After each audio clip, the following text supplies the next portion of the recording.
Hello बच्चों, आप सभी को JPSYT चैनल में स्वागत है। आज हमारे पास क्वेश्चन है, दर्शाइए कि कोई धनात्मक विषम पूर्णांक 6q+1 या 6q+3 या 6q+5 के रूप में होता है जहां q कोई पूर्णांक है। तो चलिए शुरू करते हैं हल करना। तो हल करते हैं हम लोग। माना एक कोई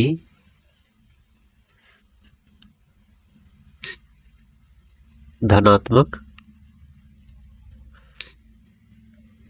पूर्णांक है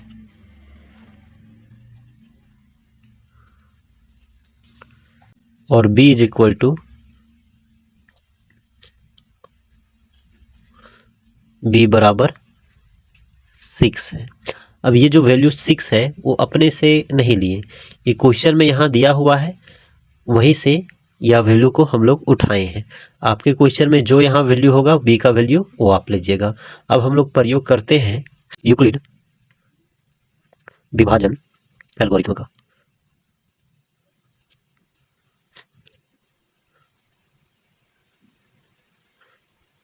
अब क्या होता है, यूक्लिड विभाजन एल्गोरिथ्म का फॉर्मूला क्या होता है आप लोगों को बहुत अच्छे तरीके से पता होगा। a is equal to BQ+R होता है, जहां हमारे पास b का वैल्यू हमेशा क्या होता है, b का वैल्यू r से बड़ा होगा, लेकिन हमारा जो r है वो 0 से बड़ा होगा या 0 के बराबर हो सकता है।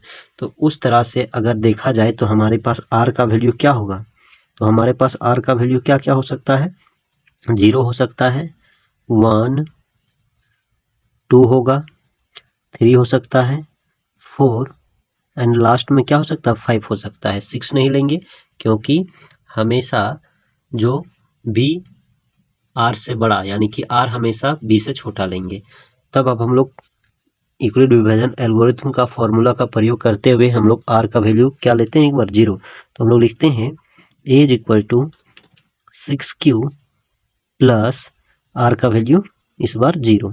फिर लिखते हैं a is equal to 6q plus r का वैल्यू इस बार 1 लेंगे, ठीक है। a is equal to 6q plus 2, r का वैल्यू यहाँ 2। फिर a इज इक्वल टू क्या लेंगे, 6q प्लस 3। फिर लेंगे a is equal to 6q plus 4 लेंगे। फिर a is equal to 6q plus 5 लेंगे। अब हम लोग क्या करते हैं, क्वेश्चन में जहां हम लोग को दिया हुआ है कि q कोई पूर्णांक है, तो आप q का वैल्यू अपने मर्जी से कुछ भी ले सकते हैं। चलिए हम लोग q का वैल्यू 2 लेकर चलते हैं। तो 6 दूनी 12, 12 में 0 जोड़ेंगे तो 12 ही आएगा। तो 12 हमारा क्या है, एक सम है ना, सम संख्या है। तो ये हमारा सम पूर्णांक हो जाएगा। क्या हो जाएगा, सम पूर्णांक। ये हमारा जो वैल्यू आया वो सम पूर्णांक आएगा। उसी तरह अगर 6 दूनी 12 और प्लस 1 करेंगे 13, तो ये हमारा आएगा क्या, विषम पूर्णांक। क्या आएगा, विषम पूर्णांक आएगा, है ना। उसी तरह अगर हम इसमें 2 करेंगे तो ये हमारा सम पूर्णांक हो जाएगा, ये हमारा विषम पूर्णांक हो जाएगा, ये हमारा सम पूर्णांक होगा, और ये हमारा विषम पूर्णांक होगा। तो अतः हम लोग क्या पाए, अतः कोई धनात्मक विषम पूर्णांक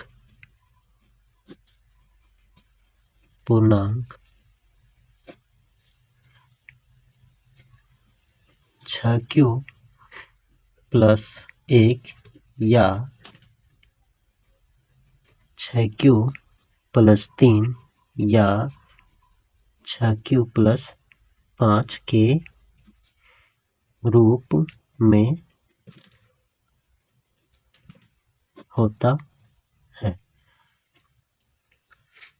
तो आप लोगों को वीडियो अगर पसंद आया होगा तो लाइक कर दें, अपने दोस्तों के पास शेयर कर दें।